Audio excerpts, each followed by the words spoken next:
வீட்டில் இருக்கக்கூடிய குறைவான மசாலா பொருட்களை வச்சு வெளியே நல்ல கிறிஸ்பியாக உள்ளுக்குள்ள நல்ல சாஃப்டாக நெத்திலி மீன் வறுவல் செஞ்சிரோமா.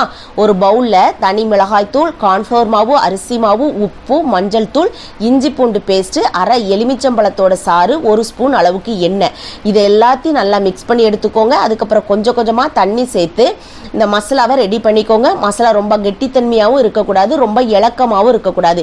இப்போ இந்த மசாலாவில் நம்ம கழுவி சுத்தம் பண்ணி வச்சுருக்கிற நெத்திலி மீனை நல்லா சாஃப்டாக கலந்து விட்டுக்கோங்க. இதை ஒரு அரை மணி நேரம் ஊற வச்சுக்கோங்க. அரை மணி நேரத்துக்கு அப்புறமா நம்ம எண்ணெயில் ஃப்ரை பண்ணுறதுக்கு முன்னாடி ஒரு அட்டை நல்லா கலந்து விட்டுட்டு எண்ணெயில் ஃப்ரை பண்ணுங்கள். இப்போ எண்ணெயினுடைய சூட்டின் அளவு பார்த்தீங்கன்னா ஹை ஃப்ளேமில் வச்சுக்கோங்க. ஒவ்வொரு மீனாக சேர்த்ததுக்கு அப்புறமா மீடியம் ஃப்ளேமில் வச்சுக்கோங்க. ஒவ்வொரு மீனாக போடும் போச்சில் அந்த மீன்கள் ஒன்னோட ஒன்று நம்மளுக்கு ஒட்டாமல் வரும். இது குக் பண்ணுறதுக்கு ரொம்ப டைம்லாம் ஆகாது, சீக்கிரமாகவே இது குக்காகி வந்துடும். இப்போ அடுத்த சைடு திருப்பி போட்டுட்டு ஒரு 2 நிமிஷத்தில் நம்ம மீன்களை அழகாக எடுத்துடலாம். சாப்பிட்றதுக்கு பார்த்தீங்கன்னா ரொம்பவே டேஸ்டியாக இருக்கும். கண்டிப்பாக இதே மாதிரி ட்ரை பண்ணி பாருங்கள். அப்படியே சப்ஸ்கிரைப் பண்ணிடுங்க.